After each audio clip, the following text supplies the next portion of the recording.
Patient का अंदर erectile dysfunction की समस्या, लिंग में तनाव की समस्या, जिस समस्या के लिए वो मेनली मेरे पास आए हुए थे मेरे वीडियोस देख के मेरे पास ट्रीटमेंट कराने के लिए, वो समस्या भी पूरी तरह सही हो चुका है अब। नमस्कार दोस्तों, ये जो आप मेरा पेशेंट का स्क्रीनशॉट देख रहे हैं, इनको यौन समस्या के साथ साथ और कई अलग अलग तरह की शारीरिक समस्याएं थी। तो सेक्सुअल प्रॉब्लम तो इनका अंदर था ही, इरेक्टाइल डिस्फंक्शन, लिंग में तनाव की समस्या, ये तो इनका अंदर था ही। लेकिन इसको छोड़कर सेक्सुअल प्रॉब्लम तो लाइफ थ्रेटनिंग डिजीज नहीं होता है, लेकिन इस प्रॉब्लम को छोड़कर इनका अंदर और कई सारी अलग अलग बड़ी बड़ी समस्या इनका अंदर उत्पन्न हो चुकी थी सिर्फ 28 साल उम्र के अंदर। इनको एनीमिया की समस्या है, इनका जो हीमोग्लोबिन है वो 10 से नीचे आ चुका है, इनका क्रेटिनिन जो लेवल है वो 3.5 का ऊपर जा चुका है। इसके अलावा इनका किडनी पर भी असर पड़ना स्टार्ट हो चुका था।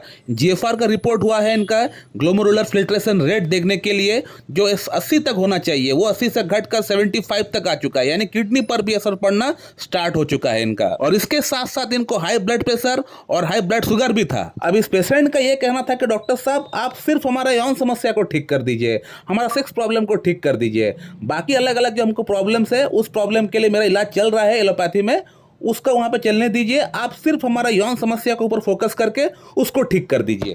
तो इस पेशेंट को मैंने समझाया है और इस वीडियो के माध्यम से मैं उन पेशेंट को भी समझाना चाहता हूं जो कहीं पे इलाज कराना चाहते हैं या इस तरह का सवाल करते हैं डॉक्टर के पास जाके कि डॉक्टर साहब आप हमारा ये प्रॉब्लम ठीक कर दीजिए, बाकी जो प्रॉब्लम्स है उसको आप वैसे ही छोड़ दीजिए, वो मेरा कहीं और जगह से इलाज चल रहा है उसको वहाँ से चलने दीजिए। तो जो लोग इस तरह का सवाल करते हैं तो इन सभी पेशेंट के लिए मैं इस वीडियो में आंसर देता हूं कि इस तरह का ट्रीटमेंट होम्योपैथी में संभव नहीं होता है। हम लोग होम्योपैथी में एज ए पेशेंट को होल ट्रीटमेंट करते हैं, यानी हम एक जो मेडिसिन सिलेक्शन करके एक जो मेडिसिन आपको ऊपर देते हैं वो medicine top to the bottom काम करता है आपका अंदर सभी प्रॉब्लम्स को वो एक ही मेडिसिन सही करेगी।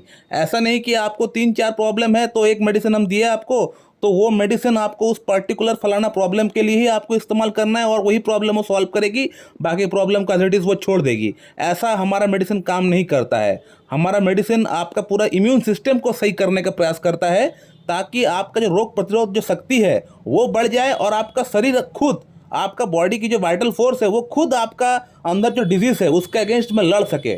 हमारा मेडिसिन काम नहीं करती है, हमारा मेडिसिन सिर्फ इतना काम करती है कि आपका बॉडी के अंदर, हमारा बॉडी के अंदर एक वाइटल फोर्स है, एक जीवनी शक्ति है, सबका अंदर है, वो जीवनी शक्ति को बढ़ा देता है ताकि वो जीवनी शक्ति खुद फाइट कर सके, जो हमारे अंदर डिजीज़ जो पैदा हुआ है, जो उत्पन्न हुआ है उसका अगेंस्ट में लड़ सके। अब प्रॉब्लम यहाँ पे आता है कि होम्योपैथी में जीवनी शक्ति को बढ़ाने के लिए, हमारा इम्यून सिस्टम को बढ़ाने के लिए कोई फिक्स मेडिसिन नहीं होता है।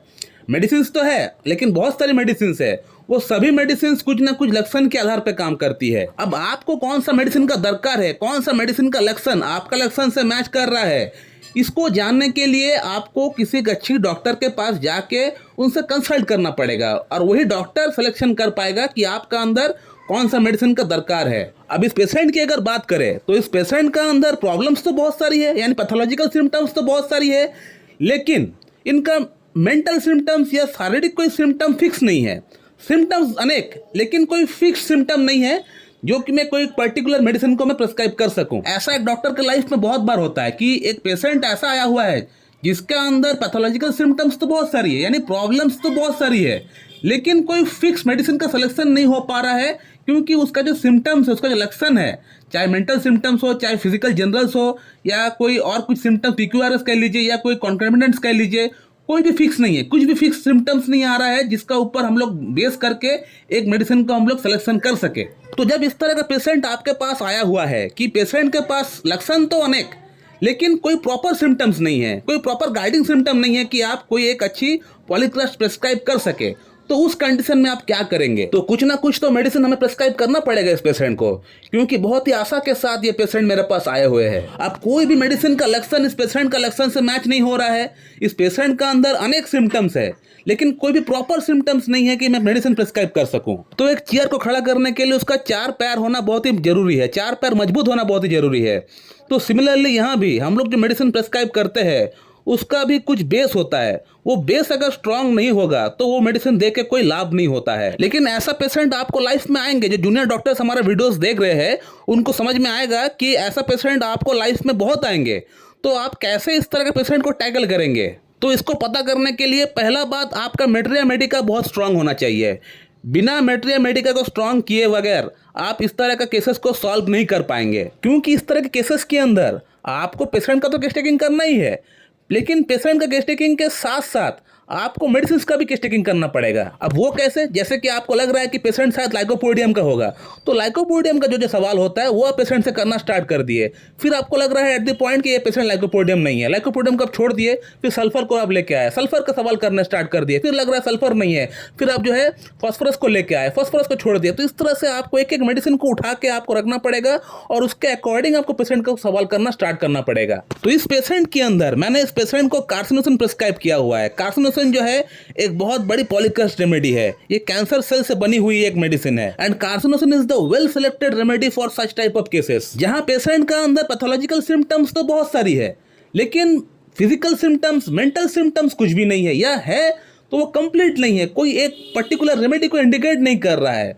तो वहां उस केसेस के अंदर हम लोग कार्सिनोसिन के बारे में एक बार बिल्कुल सोच सकते हैं। और यदि इसके साथ पेशेंट का मायोसमेटिक बैकग्राउंड अगर मैच हो जाए तब तो फिर बहुत ही बढ़िया होता है। इस पेशेंट का फैमिली हिस्ट्री में 2 पर्सन ऐसे हैं जिनको कैंसर हुआ है, एक को टीबी है और एक को एस्थमा हुआ है। और पेशेंट का फैमिली बैकग्राउंड में जब किसी को कैंसर हुआ है, जो ब्लड रिलेशन के जो लोग हैं, वहां अगर कैंसर होते हुए अगर मिल जाता है तब तो फिर कार्सिनोसिन जो है बहुत ही वेल सिलेक्टेड रेमेडी बन जाती है हमारे केसेस के अंदर। और इस पेशेंट का जो गुस्सा है जब आउटबर्स्ट होता है बहुत ही भयानक, बहुत ही वाइल्ड होता है, यानी ऐसा तो वो शांत स्वभाव के चुपचाप बैठे हुए रहते हैं, कोई उसको कुछ बोलता है, गाली देता है, वो चुपचाप रहते हैं, सुन लेते हैं, किसी को कुछ रिप्लाई नहीं करते। लेकिन जब इनका गुस्सा जब फूटता है तब ये बहुत ही वायलेंट हो जाते हैं। जस्ट लाइक कैंसर सेल किसी के अंदर डेवलप होना शुरू हुआ है, आहिस्ता आहिस्ता डेवलप होता है, पेशेंट को खुद पता नहीं होता है कि उसका अंदर कैंसर सेल्स डेवलप होना शुरू हुआ है, वो कैंसर से ग्रसित हुआ है, फर्स्ट स्टेज में उसको खुद पता नहीं होता है। लेकिन उसका जब आउटबर्स्ट होता है, जब वो पूरी तरह फैल जाता है, तब बहुत ही भयानक होता है, पेशेंट का जान भी चला जाता है। तो यही कुछ 2-3 सिम्टम्स के आधार पे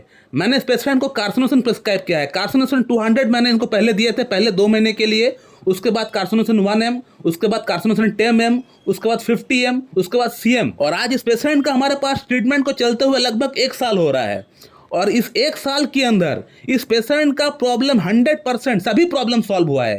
पेशेंट मेरे पास आए थे सिर्फ सेक्सुअल प्रॉब्लम को ठीक करने के लिए, लेकिन इन रिटर्न पेशेंट का जो जो अलग अलग समस्याएं थी वो सभी समस्याएं ठीक हो चुका है पेशेंट का। पेशेंट का फीडबैक आप देख सकते हैं, मैं रिपोर्ट्स भी लगा देता हूं पेशेंट का। पेशेंट का हीमोग्लोबिन नॉर्मल हो चुका है, पेशेंट का क्रिएटिनिन लेवल ठीक हो चुका है। जीएफआर का रिपोर्ट हम नहीं कराए क्योंकि क्रिएटिनिन अगर उनका सही हुआ है तो जीएफआर ऑटोमेटिक सही हो जाएगा। ब्लड शुगर लेवल सही हो चुका है, ब्लड प्रेशर लेवल सही हो चुका है। और पेशेंट का अंदर इरेक्टाइल डिस्फंक्शन की समस्या, लिंग में तनाव की समस्या, जिस समस्या के लिए वो मेनली मेरे पास आए हुए थे मेरे वीडियोस देख के मेरे पास ट्रीटमेंट कराने के लिए, वो समस्या भी पूरी तरह सही हो चुका है अब। सो माय डियर फ्रेंड, आपने फिर से मेरा इस वीडियो के माध्यम से आपने ये देखा कि कैसे हम लोग होम्योपैथिक ट्रीटमेंट से मिराकल कर सकते हैं।